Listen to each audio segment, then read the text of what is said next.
प्रभुपद रथ भव विरत नित बंदाओ भक्त उदार।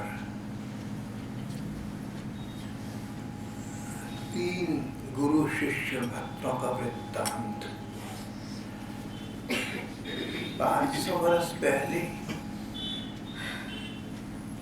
चैतन्य महाप्रभु नाम की भक्त चैतन्य महाप्रभु को प्रेमावतार कहा गया। कहते हैं श्री राधा कृष्ण के दोनों के मिले जुले प्रेम के अवतार श्री चैतन्य महाप्रभु थे। चैतन्य महाप्रभु अपने आप श्री कृष्ण के प्रेम में खोए रहे। जीवन के अंतिम 12 वर्ष तो उन्होंने ऐसे यापन किए जिसे इतिहास में अंत्य लीला कहा है।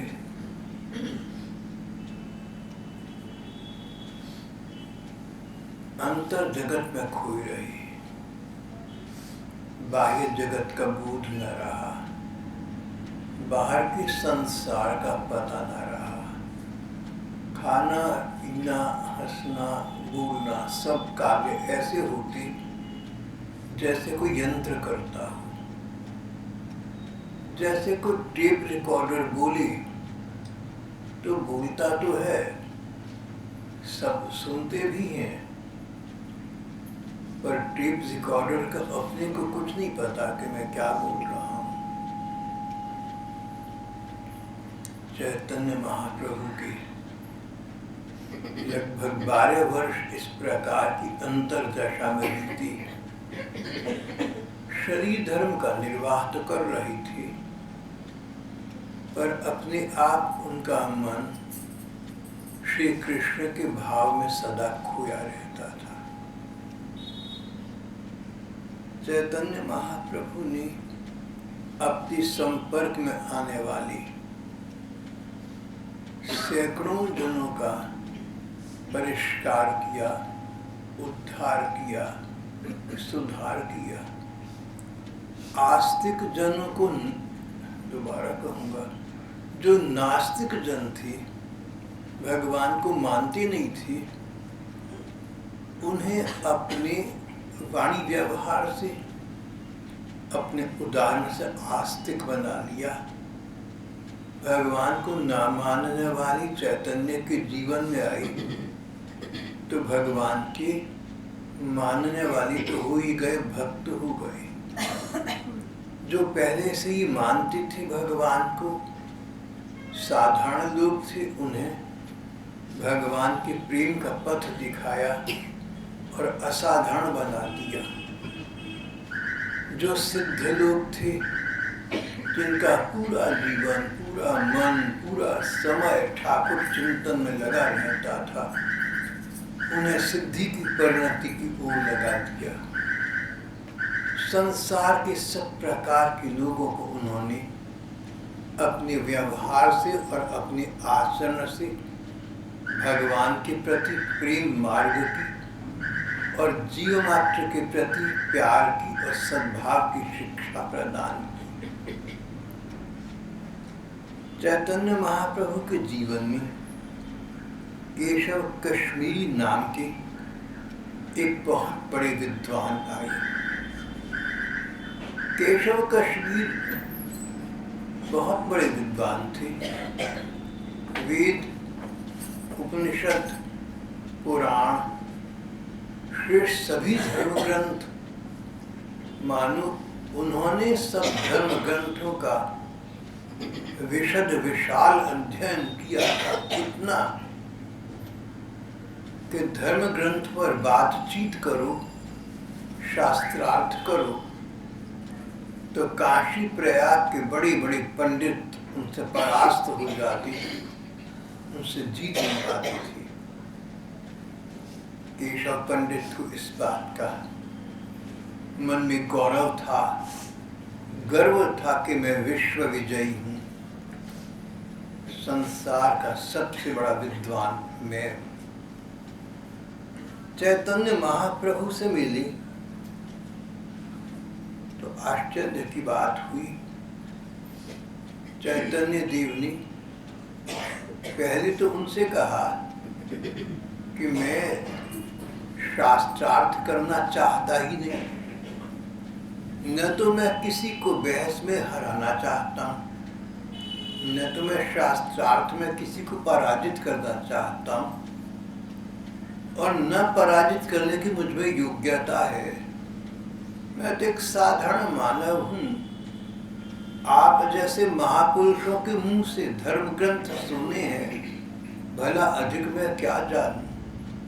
आप सुयोग्य हैं, आप बड़े हैं, शास्त्रवेत्ता हैं, आप धर्मज्ञ हैं। आपके साथ बराबरी के दर्जे पर बैठकर शास्त्रार्थ करना मुझे शोभा नहीं देता। आप तो सदा ही मुझसे जीते हुए हैं। किसी से भी मैं शास्त्रार्थ करने योग्य नहीं हूँ। आप तो सबसे बड़े विद्वान हैं, आपसे क्या शास्त्रार्थ कर सकता हूँ। केशव भट्ट कश्मीरी ने ये उत्तर सुना,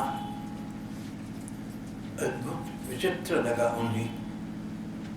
चैतन्य देव बहुत बड़े ज्ञानी और विद्वान थे, सब जगह उनका नाम था, और उनमें इतनी नम्रता, इतना दैन्य, इतनी विनय कि अपने को छोटा मानते हैं।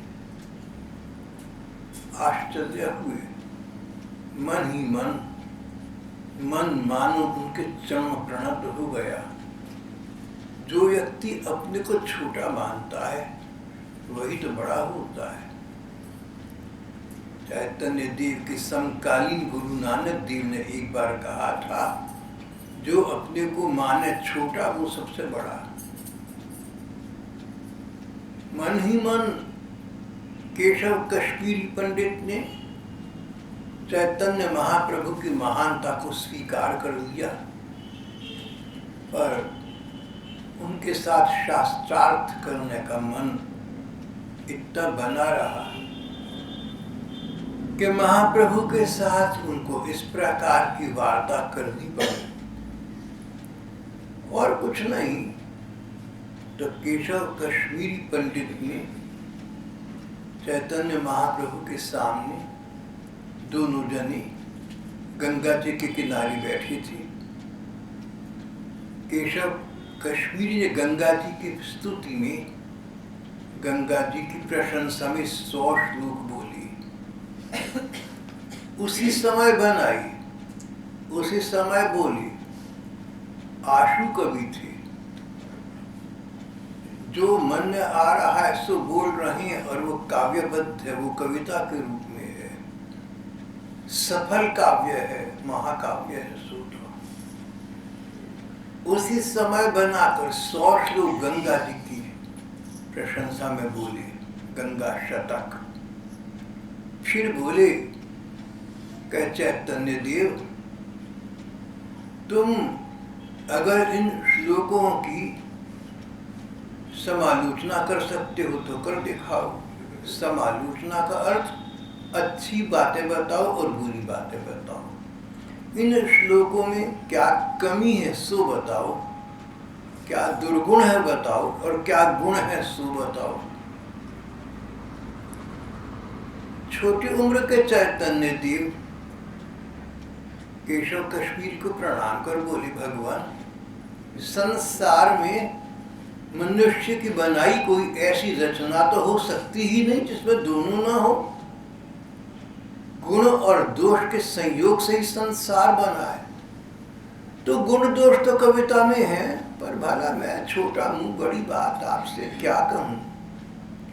ये वाक्य सुनकर केशव कश्मीरी का चेहरा उतर गया, उदास हो गया। उनसे कोई ये कहने वाला है कि आपके श्लोकों में न्यूनता भी है और गुण भी है, दोनों बातें हैं। सूखी हंसी हंसी बोले, केशव कश्मीरी की कविता में कोई दुर्गुण तो हो ही नहीं सकता। चलो जो गुण समझती हो सो बताओ। चैतन्य देव ने 9 गुण उसी समय बताई। आश्चर्यचकित हो गए, बोले अच्छा तुम कहते हो तो कोई दुर्गुण भी बताओ। महाप्रभु बोले कोई दुर्गुण नहीं प्रभु, आपकी आज्ञा ही है, तो 9 गुण बताए तो 9 दुर्गुण बता देता हूं। 9 दुर्गुण, 9 कमियां बताई। कश्मीरी पंडित तो ऐसा सोच भी नहीं सकते थे कि संसार से कोई बड़े से बड़ा विद्वान एक भी कमी बता सकता है, सो भी ऐसे काव्य में, ऐसी कविता में जो उन्होंने अभी अभी बनाई है, पहले तो कभी सुनी नहीं, पढ़ी नहीं। अशुद्ध पूर्वा,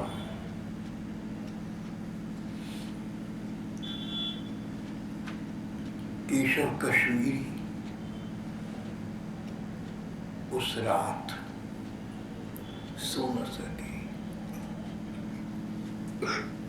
अपने और चैतन्य देव के शिष्यों के सामने उनकी पराजय हुई थी, परास्त हुई थी। अपनी इस शिकस्त को सहन न कर पाई। प्रातः के होम में उन्हें थोड़ी नींद आई तो सरस्वती सिद्ध थी। सरस्वती माता ने कहा कि केशव कश्मीरी भैया तू बड़ी भूल कर गया। चैतन्य देव तो श्री कृष्ण के परम भक्त हैं, सारे ग्रंथ उनकी जिह्वा पर है भैया। ये तो पूर्व जन्मों की पढ़ी पढ़ाई आई हैं। संसार का जिन्हें ज्ञान है, चाहे धर्म ग्रंथों का ज्ञान भी क्यों ना हो, जो ज्ञान वाणी पर है, जो ज्ञान कहने और सुनने में आता है, सब संसार है, सब दुनियादारी की संज्ञा में आता है। चैतन्य देव का ज्ञान तो भगवान कृष्ण के प्रेम का ज्ञान है, वो इनके जीवन में है, इनके मन में है। ये तो श्री कृष्ण प्रेम की मर्मज्ञ है। भैया तुम पर भगवान की बड़ी कृपा हुई है, आज तुम्हें एक ऐसे महापुरुष मिले जिन्होंने तुम्हें तत्व की दृष्टि दे दी। तद्विद्धि प्रणिपातेन परिप्रश्नेन सेवया उपदीक्षन्ति ज्ञानम ज्ञानिनः तत्त्वदर्शिनः। जो तत्वदृष्टा महात्मा है ना, तत्व केवल शब्दों का ज्ञान नहीं, शब्दों के पीछे कोई बारीकी छिपी है उसका पता होना। चैतन्य देव तो धर्मज्ञ ही नहीं मर्मज्ञ हैं, बारीकी की बात को समझते हैं, केवल शब्दों तक सीमित नहीं। मर्मज्ञ चैतन्य देव से तुम मर्म का, वास्तविकता का, बारीकी का गूढ़ ज्ञान प्राप्त करो और अपने जीवन को सफल बना लो भैया। जय पराजय ये सब तो शरीर के साथ चली जाएंगी, पर चैतन्य देव से जो तुम्हें कृष्ण प्रेम का साधना मार्ग अवगत होगा, सो तो शरीर के बाद भी तुम्हारे साथ जाएगा। वही तत्व वस्तु है और इस तत्व की दृष्टा प्रभु चैतन्य देव है। ज्ञानिनः तत्त्वदर्शिनः, जैसे तैसे साधु संत से ज्ञान प्राप्त करो। एक बात है, और जिनके जीवन में ज्ञान उतरा है, जो बारीकी से गहराई की बात को समझते, जो अनुभवी हैं, जिन्होंने पहुंचकर पाया है वस्तु को, गीता कहती है तत्व दृष्टा से ज्ञान प्राप्त करना। सरस्वती मैया ने इस प्रकार के प्रबोध वाक्य केशव भट्ट कश्मीरी से स्वप्न में कहे। फिर तो केशव भट्ट कश्मीरी का जो ज्ञान का आवरण था, जो अज्ञान का पर्दा था, जिसको वो ज्ञान मान रहे थे, शून्य हो गया, छिन्न भिन्न हो गया, अंजर पंजर निकल आया, समाप्त हो गया। मन ने कहा, अरे जिसको मैं ज्ञान मानता था सो तो मेरा अज्ञान था। भला मैंने अपने विषय में इतनी ऊंची राय कि वो कैसे बना ली?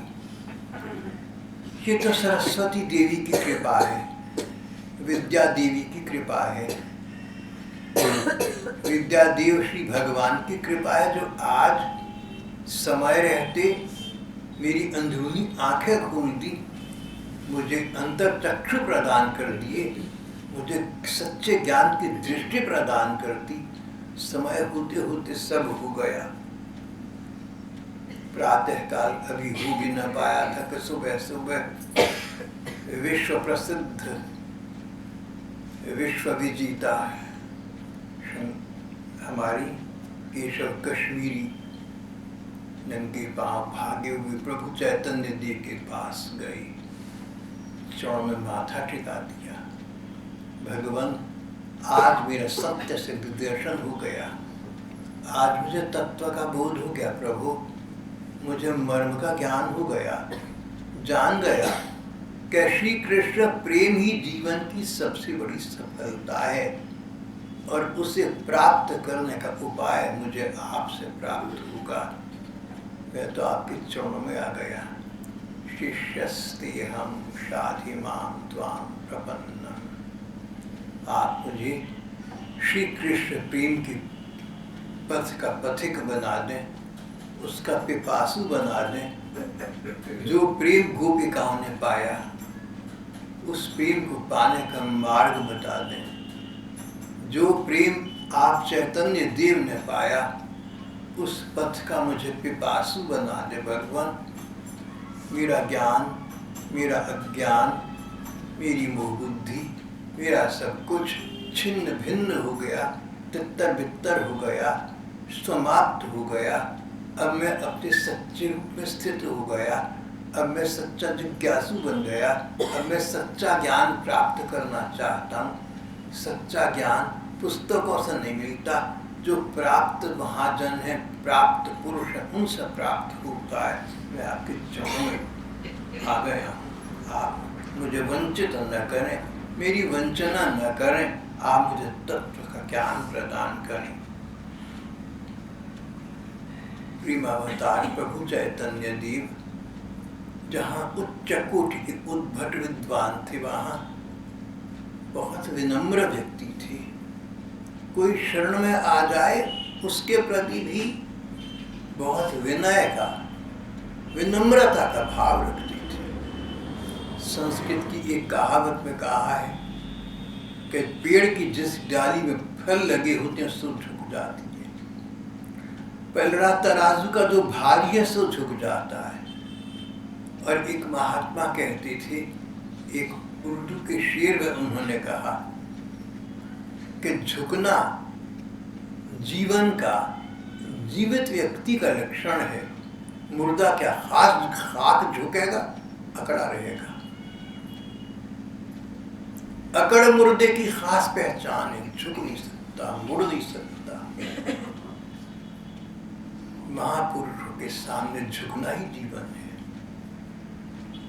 और अपने से बड़ों के सामने ज्ञान प्राप्त न करना, अकड़ी रहना मुर्दे की खास पहचान है। ऐसा उर्दू शायरी के माहिर एक महात्मा ने एक शेर में कहा था। चैतन्य देव और केशव कश्मीरी पंडित रूबरू थे, आमने सामने थी, एक दूसरे के समक्ष थी। प्रभु चैतन्य देव ने देखा कि केशव कश्मीरी सच्ची जिज्ञासा लेकर आए हैं। उनके मन में सचमुच उत्सुकता है, ज्ञान प्राप्त करने के अधिकारी हैं,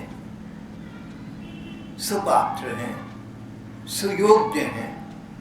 तो उनको ज्ञान का थोड़ा सा उपदेश दे दिया, थोड़ी में गागर में सागर भर दिया, सब कुछ थोड़े से शब्दों में बता दिया। जीवन का सार है प्रेम प्राप्त करना। मानव जीवन का सबसे बड़ा, मानव जीवन की सबसे बड़ी कामना सुख प्राप्ति की है। कोई व्यक्ति भी दुख नहीं चाहता, सभी सुख चाहते हैं। सारे संसार के सुख जो माँ से मिले, मित्रों से मिले, पति पत्नी से मिले, परिवार से मिले, इष्ट मित्रों से मिले। संसार में जहाँ जहाँ सुख मिलते हैं ये स्वल्पकालिक हैं, थोड़ी देर के लिए हैं, लेकिन ये सारे प्रेम के सुख अगर एकभूत कर दिए जाएं, एकत्रित कर दिए जाएं, समन्वित कर दिए जाएं, इनको कुल मिलाकर एक स्थान पर लगा दें और सदा के लिए चिरस्थायी हो जाएं, तो वो प्रेम, वो चिर प्रेम, वो शाश्वत प्रेम, वो वास्तविक प्रेम, वो अविगलित प्रेम, कभी समाप्त न होने वाला अनश्वर प्रेम श्री कृष्ण के चरणों से ही प्राप्त होता है। श्री कृष्ण की चरण शरण ग्रहण करना ही शाश्वत सुख की प्राप्ति का एकमात्र साधन है।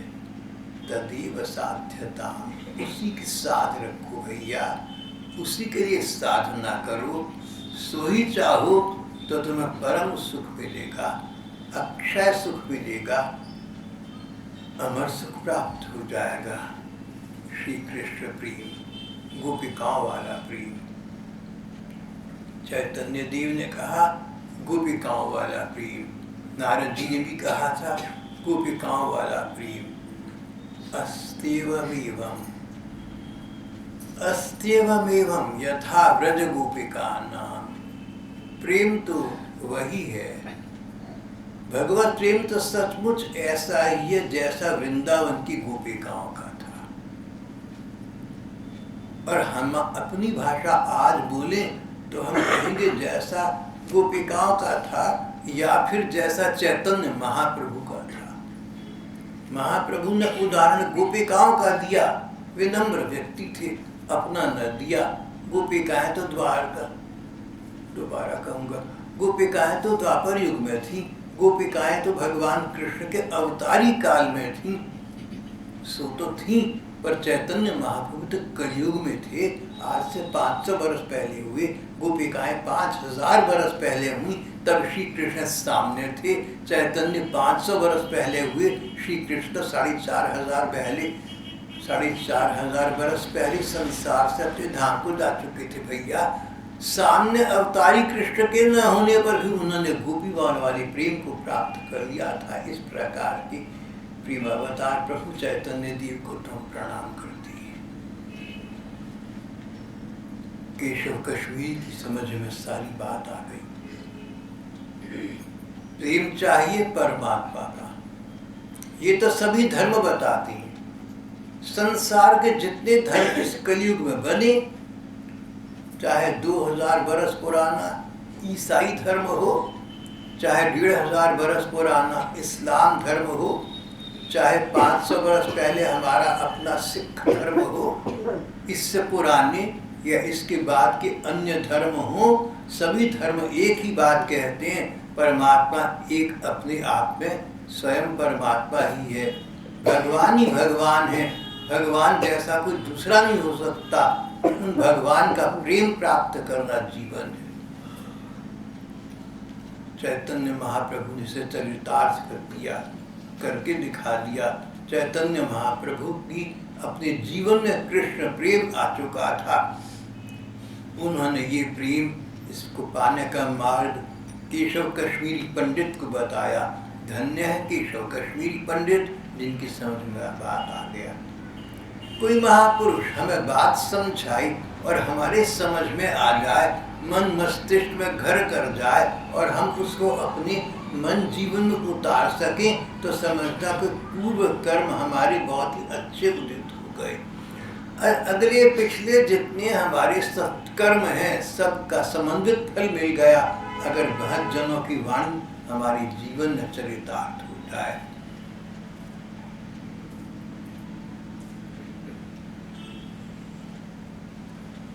इस घटना के बाद केशव कश्मीर के जीवन में कायाकल्प हो गया, सभी कुछ तो बदल गया।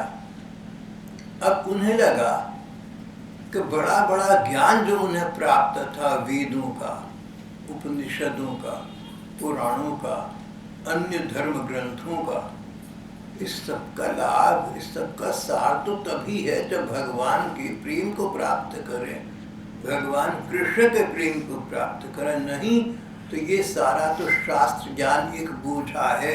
जैसे गधे पर बोझा लाद दो, वेद लाद दो, पुराण उपनिषद लाद दो, गधा बोझो मरेगा, प्राप्त कुछ नहीं, हासिल कुछ नहीं। अगर मनुष्य कुछ सीखता नहीं धर्म ग्रंथों से तो उसकी स्थिति तो इस गधी जैसी हो गई।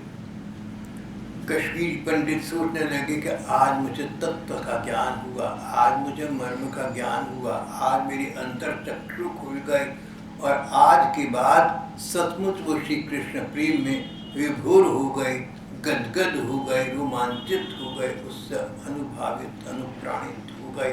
उनका जीवन कृष्णमय हो गया और उनके जीवन में आने वाले अनेक जन भी उन्हीं के बताई मार्ग के अनुसार स्वयं कृष्ण प्रेम पथ के पथिक बन गए। जिन लोगों ने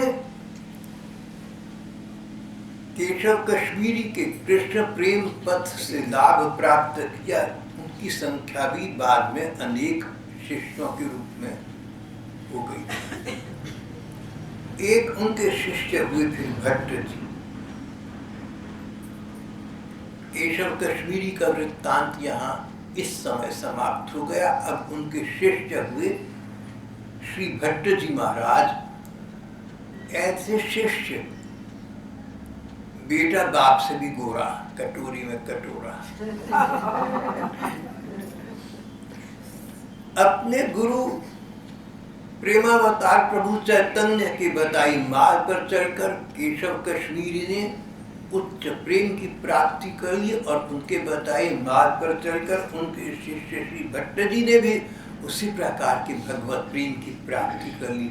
जैसे एक दीवा बुझने से पहले दूसरे दीवे को जला दी, जैसे एक मोमबत्ती बुझने पहले दूसरी मोमबत्ती बुझा दी। कहते हैं एक दीपक 10 दीपक जलाते तो उसका अपना प्रकाश कम नहीं होता, 10 दीपकों को प्रकाशित कर देता है। इस प्रकार इसी बात श्री भट्ट जी, उन्होंने श्री राधा कृष्ण की उपासना से अपने जीवन को परम सरस बना लिया, रसपूर्ण बना लिया, आनंदमय बना लिया। भगवान कृष्ण की लीला भूमि वृंदावन रही। उस वृंदावन की लता पताएं, कुंज निकुंज, वहां की यमुना जी, वृक्षों की हरियाली, वहां के पेड़ पौधे, यमुना जी का जल प्रवाह, ये सब उनको प्राण से भी अधिक प्रिय लगता था। ये वही चंद्रमा है जिसने श्री कृष्ण को गोपिकाओं के साथ रास करते देखा है। चंद्रमा तो बदला नहीं। ये वही सूर्य है जिसने श्री कृष्ण को गोप बाल सखाओं के साथ वन में खाते पीते उठते बैठते खूब खेलते कूदते देखा। ये वही सूर्य है। ये वही यमुना जी का जल प्रवाह है जिसने नैया में और कभी तैरकर श्री कृष्ण गोप गोपिकाओं के साथ प्रकार प्रकार की क्रीड़ाएं करती और जल विहार करती थी। संसार में बहुत कुछ समय के प्रवाह के साथ बदल जाता है।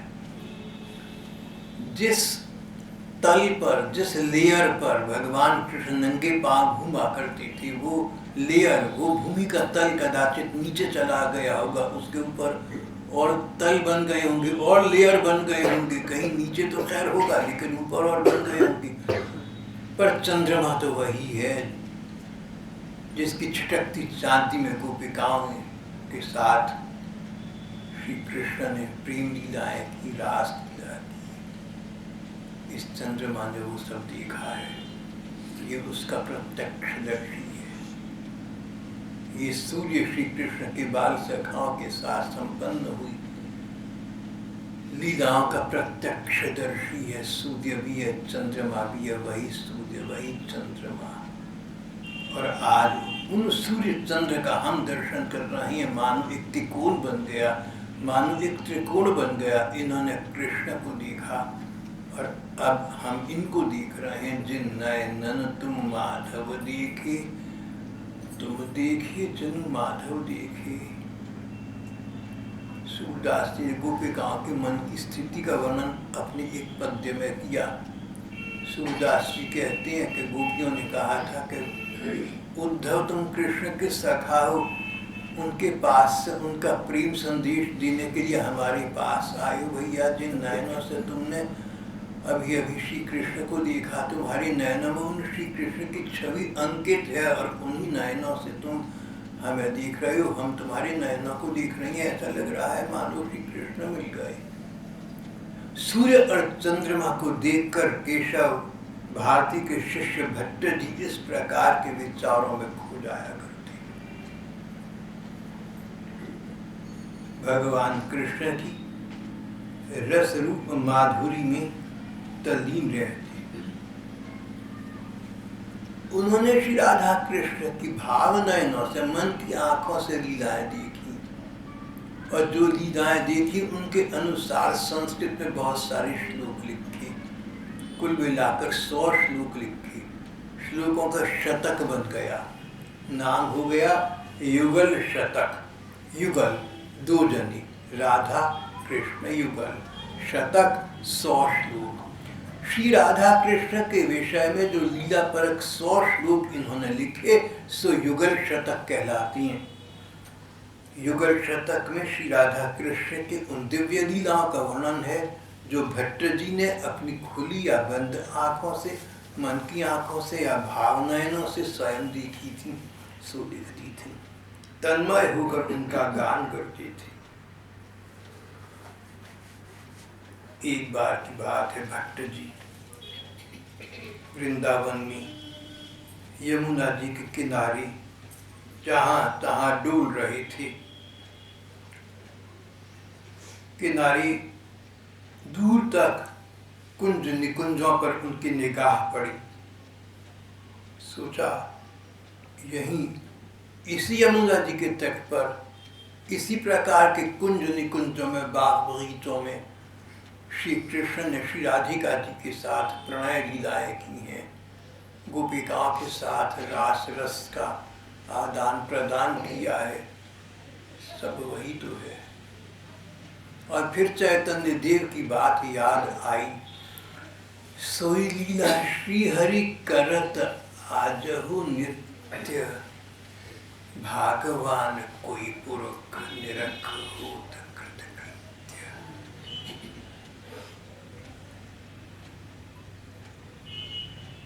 श्री कृष्ण के नित्य लीला में और श्री कृष्ण की उन्हीं कृष्ण के अवतारी लीला में एक ही तो अंतर है।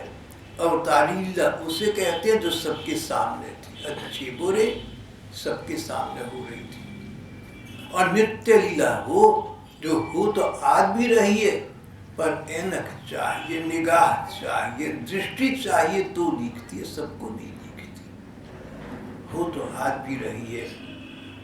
भगवान कोई पुरख निरख होत कृतकृत्य, कोई परम सौभाग्यशाली इस प्रकार का प्रेमी भक्त होता है जो आज भी श्री कृष्ण की उस अदृश्य लीला के दर्शन कर पाता है। श्री भट्ट जी श्री कृष्ण की नित्य लीलाओं की लीला दृश्य आज भी मन की आंखों से या भौतिक नेत्र से देख लिया करते थे और तदनुसार पद रचना करते, कविताओं का लेखन करते। एक दिन यमुना जी के किनारे उन्होंने जब वृक्षों की हरियाली को देखा, पेड़ पौधों को देखा, लता पताओं को देखा, यमुना जी के जल प्रवाह को देखा, यमुना जी में उठती तरंगों को, लहरों को देखा, भगवान के लीला रस की माधुरी उनके नयनों में उमड़ आई। और देखिए संयोग की बात या भगवान की इच्छा, देखते देखते आकाश में काली घटाएं छा गई। यमुना जी में लहरें तेज गति से आने जाने लगी। श्री कृष्ण की वंशी की ध्वनि उन्हें स्पष्ट सुनाई पड़ी। श्री कृष्ण का उनकी चित्तवृत्ति पर पूरा पूरा अधिकार हो गया।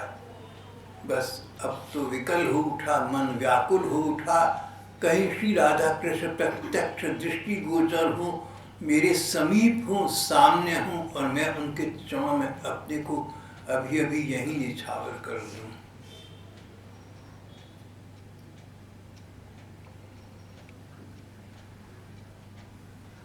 सरस समीर की मंद मंद गति, उनकी दिव्य संगीत सुधा से आलोड़ित हो गए।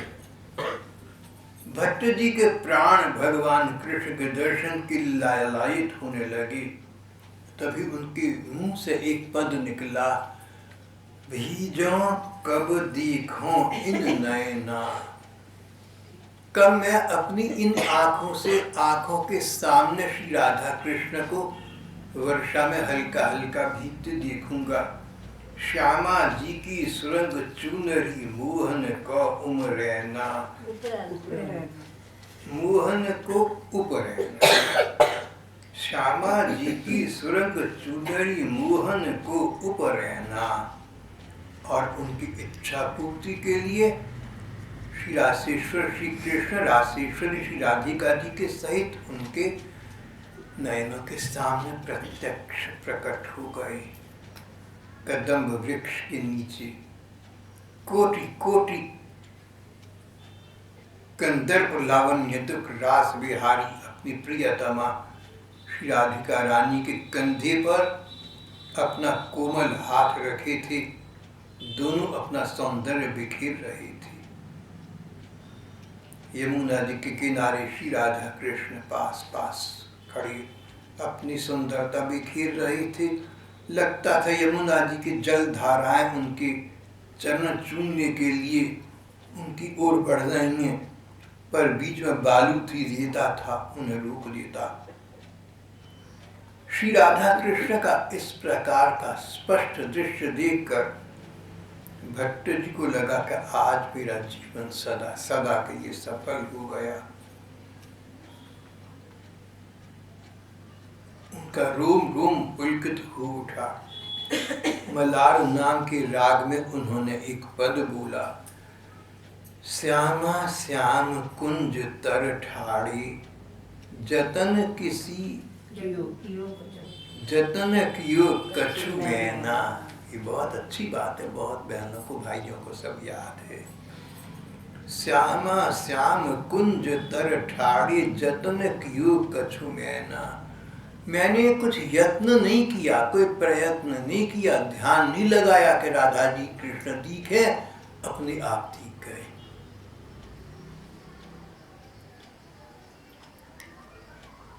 ये उनको वास्तविक दर्शन हुआ। हम प्रयत्न करके आंखें मीच के भगवान के रूप का ध्यान करें, भगवान प्रकट ध्यान में हो जाए, बड़ी बात है। ध्यान में दर्शन होना भी बहुत बड़ी बात है। प्रयत्न करने पर बड़े बड़ों को नहीं हो पाता, कभी किसी बिरले को होता है, पर यहाँ तो ध्यान में दर्शन नहीं थे, वास्तव में दर्शन थे। वास्तविक भाव में दर्शन किए, बिना किसी जतन कियो कछु में ना। श्री भट्ट उमड़ी घटा चहु दिशिते घिरे आई जल सीना। बसौ मेरे नयनन में दो चंद, गौर वदन वृषभान नंदिनी, श्याम बदन नंद नंद। गोरी गोरी रंग की श्री राधिका जी और सांवरे रंग के श्री कृष्ण चंद्र, ये मेरे नयनों में दोनों बस जाएं, बस अब तो ये चाहता हूँ। भगवान का रस रूप उनके जीवन की अनंत अपार अक्षय निधि बन गया। उसी को हृदय में संजोए भक्त श्री भट्ट जी इस दृश्य जगत से तो चले गए, श्री कृष्ण की दीदार में सम्मिलित हो गए, पर अपने पीछे कुछ अपने जैसे ऐसे भक्त छोड़ गए जो इसी प्रकार की श्री राधा कृष्ण की प्रेम रस धारा में प्यायित साबित हो गए। उनमें एक हुए श्री हरिदास देव जी महाराज। भगवान ने चाहा तो उनका वृत्तांत कभी हम कल या अगली बार करेंगे। आज का हमारा प्रसंग यहाँ समाप्त हो जाता है।